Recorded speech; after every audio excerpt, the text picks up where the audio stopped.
बात करने जा रहे हैं। मेष लग्न की कुंडली है, चंद्रमा तृतीय भाव में अगर हो तो जातक पे क्या प्रभाव पड़ेगा, जातक का स्वभाव कैसा रहेगा, जातक के जीवन कैसा चलेगा।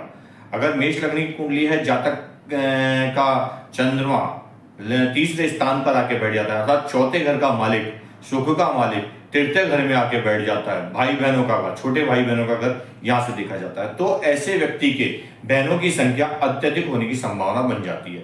साथ में अगर ये ध्यान दिया जाए कि यहाँ पे छोटे भाइयों से प्रेम सद्भाव बनने का योग बनता है। देखिए, मगर ये मिथुन घर का लग्न है, मिथुन घर का जो लग्न है इसका स्वामी बुध है।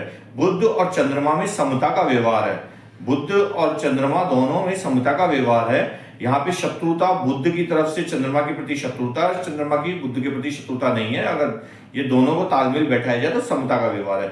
यहाँ पर चंद्रमा बैठकर भाग्य स्थान को देखता है, तो ऐसे व्यक्ति के भाग्य में वृद्धि करता है। साथ में सुख का मालिक अगर तृतीय भाव में आके बैठता है तो सुख सुविधाओं का भौतिक वो करता है। लेकिन जहां समता का व्यवहार आ जाता है वहां पे सबसे बड़ी देखने वाली बात ये आ जाती है कि बुध जो है बुद्धि का माना जाता है और चंद्रमा मन का कारक आ जाता है। तो ऐसे में जातक बड़ी उलझन में फंस जाता है, बुद्धि और मन के बीच में वो द्वंद्व में फंस जाता है और वो अपने कार्य करने की क्षमता को खो बैठता है। तो उसका सबसे बड़ा दुष्परिणाम यही यहाँ पे मिल सकता है कि व्यक्ति में निर्णय लेने की क्षमता कमजोर हो जाती है।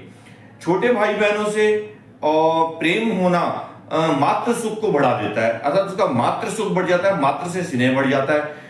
लेकिन विचारिक जो सुख तो बढ़ जाएगा, लेकिन माता के स्वास्थ्य को कष्ट दे देगा साथ में, क्योंकि मन और बुद्धि दोनों के बीच में विरोधाभास रहता है। अगर इसके साथ हम ये देखें चंद्रमा की गति, चंद्रमा कृष्ण पक्ष और शुक्ल पक्ष में उसकी कलाएं घटना और बढ़ना ये रहती है, और चंद्रमा का सूर्य के इर्द गिर्द होना, मतलब जब अगर बुध सूर्य के पास है तो डेफिनेटली बात है कि चंद्रमा कहीं ना कहीं सूर्य के आगे पीछे ही होगा जब बुध अगर साथ है तो।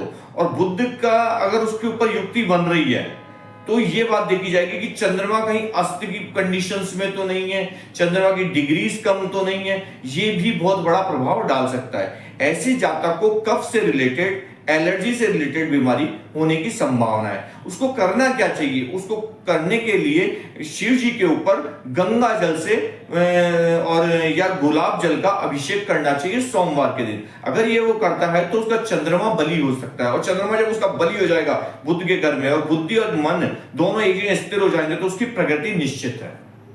जय श्री श्याम।